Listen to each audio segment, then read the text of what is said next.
Aryabhata college Delhi विश्वविद्यालय का सबसे नया कॉलेज है। कॉलेज का जो फोकस होता है उसमें जैसे एकेडमिकली साउथ में हमें जो चैलेंज नज़र आता था वो वेंकटेश्वर कॉलेज नज़र आता था। तो कॉलेज के काफ़ी students prepare for CAT, GMAT और UPSC. So does the college provide any mentorship program to them? या तो उन्होंने ऑलरेडी हमें the new rising colleges of sciences में अमंग द टॉप मोस्ट रखा है। ऑल इंडिया सर्वे की बात। The college has scored NAAC A+ score. So next cycle के लिए research, funded projects, patents, international collaborations expand करने के लिए कॉलेज क्या कॉन्क्रीट स्टेप्स ले रहा है?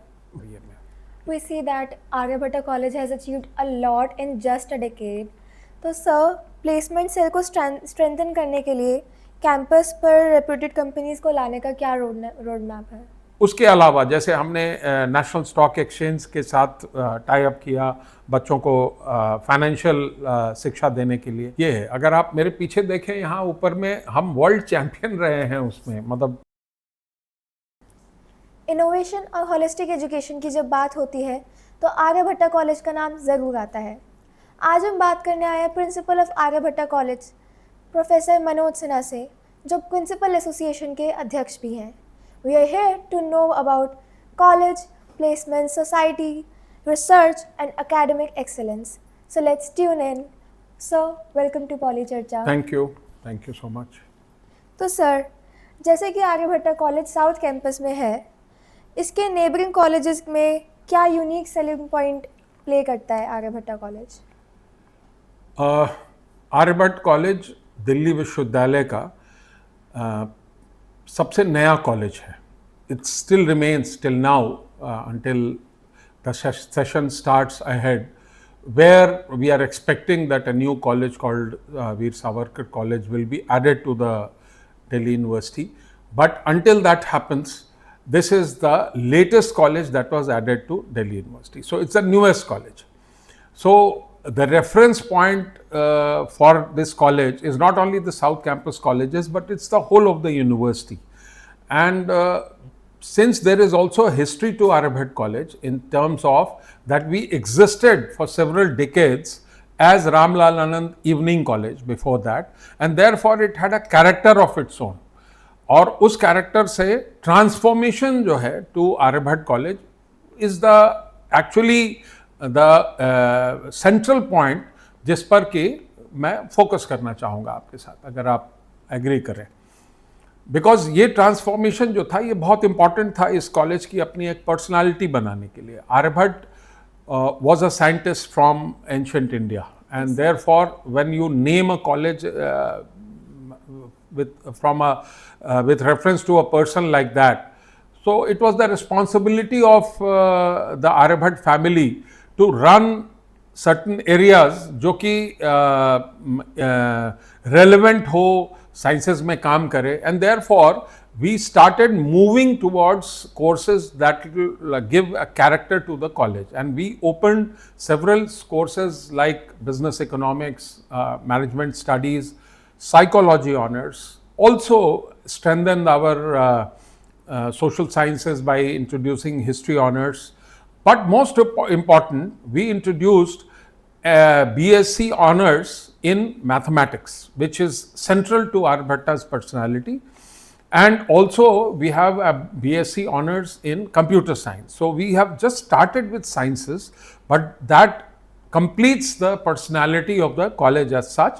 And from here we are ready to take a leap forward. As our building is getting commissioned this year, there will be a leap forward towards sister courses and other courses which are in demand in the market.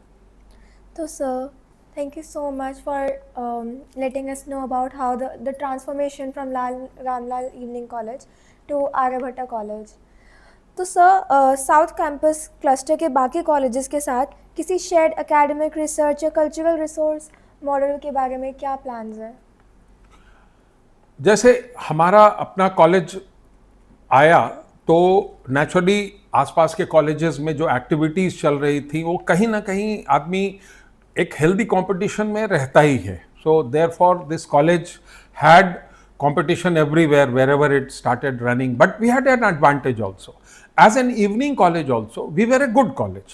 Ramlal Anand evening college जो था वो कुछ honours courses run कर रहा था economics में, political science में, English में, which were already well known in the university. So therefore the university faculty and everybody used to appreciate these courses running in Ramlal Anand evening. So when we became Aryabhat College in 2014, we had this advantage of having very good faculty. We also were handling already girl students as well as boy students, so it was a co-educational atmosphere and everything.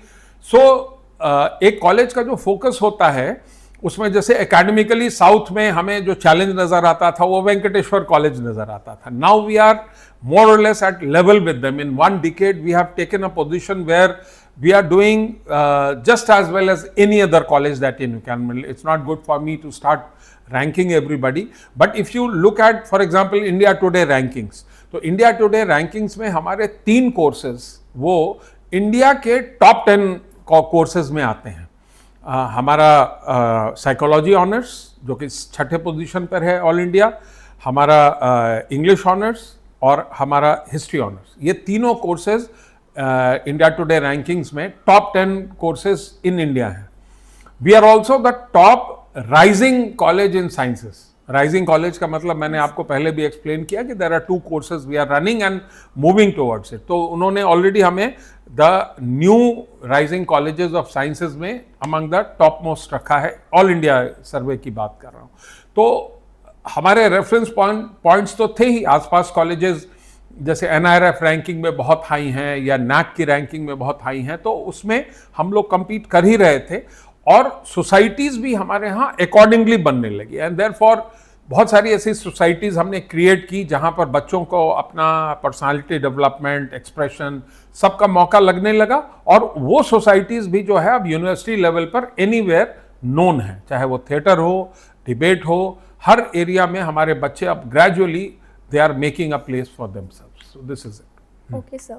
So the term that you just used, that Aryabhatta College is one of the rising colleges in terms of sciences.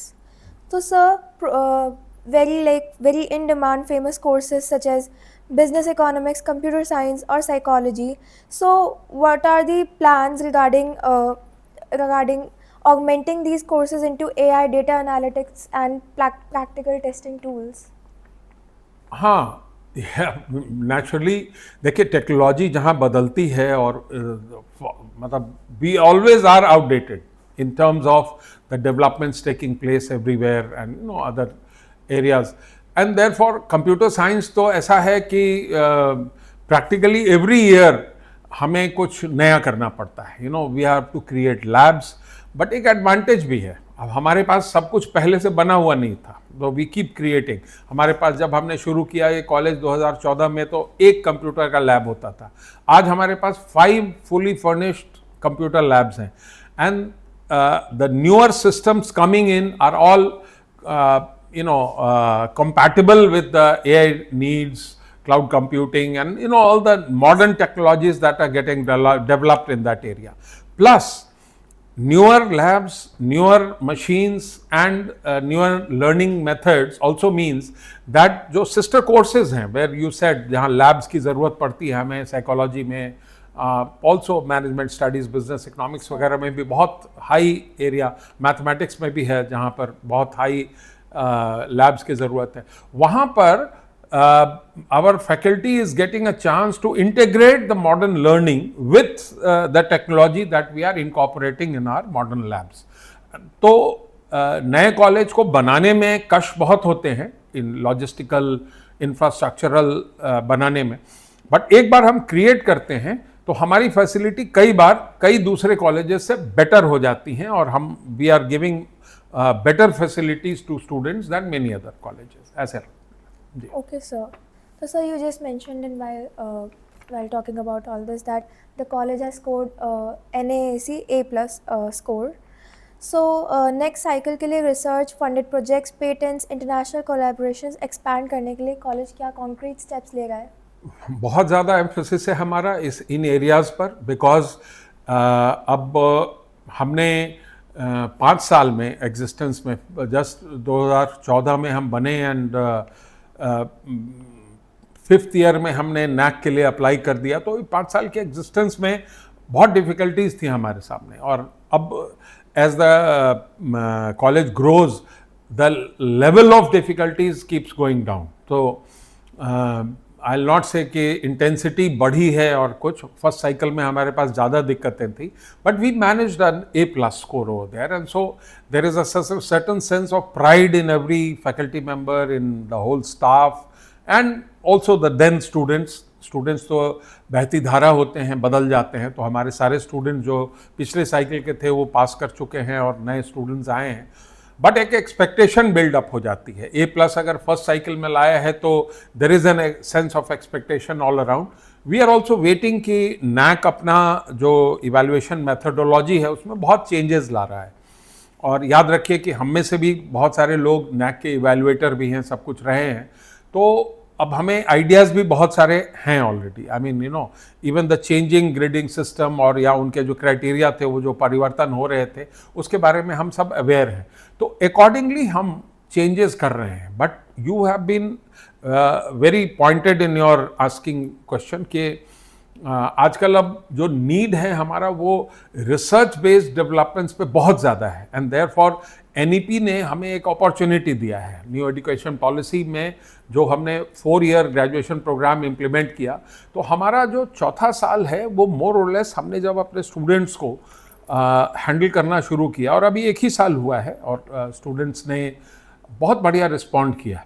मैं ये नहीं कहूँगा quantity wise, और research में, development में, publications में quantities इतना ज़्यादा नहीं मैटर करती हैं जितना क्वालिटी मैटर करती है, एंड देयरफॉर मे बी हम में 100 में से हमारे पास 35 अराउंड 36 स्टूडेंट जो है वो रिटेन हो रहे थे 4th ईयर के लिए, बट जितने रिटेन हुए उन्होंने बहुत अच्छा परफॉर्म करते हुए बहुत अच्छे पेपर्स लिखे हैं, and they are getting published in very good journals including Scopus journals. Matlab, some of the students are going to that level where they are able to publish, along with their guide of course, they are able to publish at good places.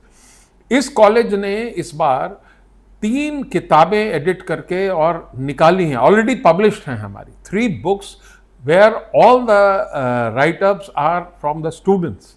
तो we are really proud कि the college is also a publishing house. Incidentally आपको बताऊं कि college ने पहले भी किताबें publish की हैं, बट वो सारी किताबें जो थी वो या तो किसी कॉन्फ्रेंस से जनरेट होती थी पेपर से, या फिर हमारे फैकल्टी ने लिखी है, इस तरह की किताबें थी। बट दीज 3 बुक्स जो अभी हमने निकाली ये प्योरली हमारे स्टूडेंट्स की लिखी हुई हैं, और ये हमारे लिए बहुत प्राइड का विषय है, और it brings about a lot of change. But more importantly एक यूनिवर्सिटी की अपनी पॉलिसीज़ के कारण एक अवेयरनेस भी आया है और एक ओरिएंटेशन भी आया है अपनी फैकल्टी में भी कि वो क्वालिटी पब्लिश करें। लिखते हम हमेशा से थे, when we were younger we used to write constantly, but we are not aware of what impact it will make on the character of the university as a whole and on our institutions, our colleges, etc., in terms of if we are able to publish in quality journals. Now that orientation has come and we are all trying to publish in Scopus based या कुछ ऐसे journals में publish कर रहे हैं जिससे कि Delhi university के QS रैंकिंग में भी फर्क आए, और हमारे अपना जो असेसमेंट होता है कॉलेज का उसमें भी एक सब्सटैंशियल फर्क आएगा लोगों के नज़रिए में। We see that Aryabhatta College has achieved a lot in just a decade. तो सर, प्लेसमेंट सेल को स्ट्रेंथन करने के लिए कैंपस पर रेप्यूटेड कंपनीज को लाने का क्या रोड मैप है?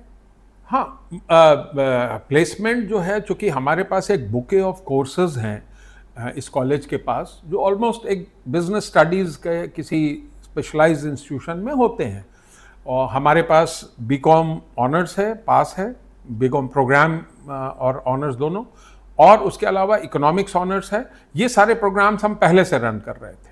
इसमें हमने बिजनेस इकोनॉमिक्स और मैनेजमेंट स्टडीज़ BMS ये दोनों कोर्सेज ऐड किए, तो ये एक सब पूरा एक बुके बन गया हमारा बिजनेस स्टडीज़, कॉमर्स, इकोनॉमिक्स का, जहाँ पर उन बच्चों को प्लेसमेंट की बहुत ज़्यादा आवश्यकता होती थी। प्लेसमेंट से भी ज़्यादा अगर इसको थोड़ा एक्स्ट्रापोलेट करें, अब हमारे पास साइकोलॉजी भी है which is another very highly placement oriented course, या कंप्यूटर साइंस है। कंप्यूटर साइंस में भी बहुत बच्चे जो है वो इमीडिएटली आफ्टर ग्रेजुएशन प्लेसमेंट्स ढूंढते थे। इसकी इंटेंसिटी बदलती चली गई है। हमने शुरू किया जैसे 15-16 में हमने ये कोर्सेज शुरू किए, तो नेचुरली हमारा बैच 19-20 से पास करना शुरू किया ये सारे batches.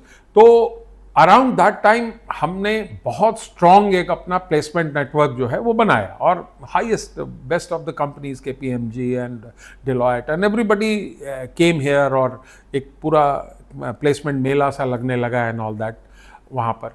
But over time maturity किसी भी इंस्टीट्यूशन में थोड़ी आती है। We have realize one thing कि जो हमारा 3 ईयर स्ट्रक्चर था पहले का, उस 3 ईयर स्ट्रक्चर में हमारे बहुत ज़्यादा स्टूडेंट प्लेसमेंट नहीं चाहते थे।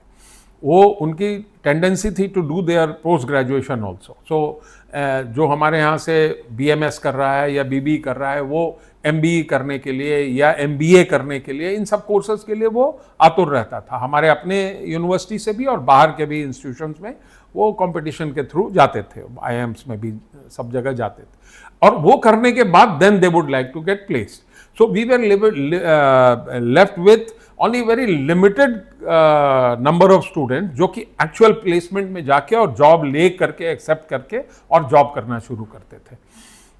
ये आपको इसीलिए चर्चा कर रहा हूँ कि ये स्थिति अब परिवर्तित हो गई है।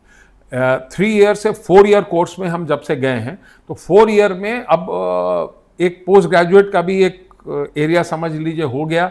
हमारे बच्चे ज़्यादा मैच्योर्ड निकल रहे हैं, and therefore placement has a different kind of connotation for the college, and therefore further strengthening of the process is already going on over here. But इससे भी जो महत्वपूर्ण बात है, इससे रिलेटेड वो आपको बताना चाह रहा था कि वो प्लेसमेंट से ज़्यादा ऑल ओवर हमने ये एक्सपीरियंस किया 2017-18 से लेके ही, दैट मीन्स अबाउट 8-9 ईयर्स अब हम देख चुके हैं इस चीज़ को, कि इंटर्नशिप हमारे बच्चों के लिए ज़्यादा मैटर करती है। एंड देयरफॉर हमने उस एरिया को इंटर्नशिप्स करने के दृष्टिकोण से हमने प्राइवेट सेक्टर में भी, पब्लिक सेक्टर में भी और गवर्नमेंटल सेक्टर में भी हमने, जैसे नीति आयोग में एक आपको बताऊं कि हमारे यहाँ से बहुत सारे बच्चे जो है वो अटैच होकर के और अपना इंटर्नशिप करते हैं। इन सब एक्सपोजर्स का उनको बहुत ज़्यादा फ़ायदा भी मिल रहा है, and then they are on to going to many universities, including many foreign universities, to do their further studies, European, American universities, जहाँ जा करके वो और अच्छा कर पा रहे हैं। And therefore, we are more or less on a very satisfactory route of both internship and placement in this college. तो सर ये जो इंटर्नशिप, समर इंटर्नशिप्स या फिर कॉर्पोरेट प्रोजेक्ट्स है, इसमें एक्सपोजर फर्स्ट ईयर से ही मिलने लगता है क्या स्टूडेंट्स को? हाँ, we are allowing that, but sometimes some of the companies are not very willing to take absolute freshers, but कहीं ना कहीं सबको मिल जाता है। समर वेकेशंस स्पेशली, बीच में यू ऑल्सो नो थोड़ा सा हमें इसमें धक्का लगा था because of the corona times. Corona में 2-3 सालों तक कुछ छुट्टियां भी इस तरह की नहीं हो पा रही थी, प्लस कॉन्टैक्ट्स भी उस तरह के नहीं रह पा रहे थे, तो वहाँ थोड़ा सा एक सेटबैक सा लगा। But subsequently we have rebuilt it, and जैसे जैसे छुट्टियां डिफाइन हो पा रही हैं हमारी, it has become far easy. तो थोड़े से बच्चे, बहुत ह्यूज संख्या में नहीं कहूँगा, वो विंटर का भी जो वेकेशन होता है हमारा उसको भी यूज़ कर लेते हैं, बिकॉज उनके एग्ज़ाम्स अर्ली ख़त्म हो जाते हैं, एंड वेकेशन पीरियड जो है वो और थोड़ा देर से शुरू होता है। बट एग्ज़ाम ख़त्म होने से लेकर के और अगला सेमेस्टर शुरू होने तक विंटर्स में भी लगभग 1 महीना उनको मिल जाता है। तो 4 वीक इंटर्नशिप जो है वहाँ भी संभव होता है, but otherwise 6 to 8 weeks internship जो है वो समर वेकेशन के दौरान हो पाता है। तो those companies that are willing, उनको हम फर्स्ट ईयर के भी बच्चे उस समय फर्स्ट ईयर के बाद देने के लिए तैयार रहते हैं। ओके सर, तो कॉलेज के काफ़ी students prepare for CAT, GMAT और UPSC, so does the college provide any mentorship program to them? या सी, हमारा जो मेंटोरशिप प्रोग्राम है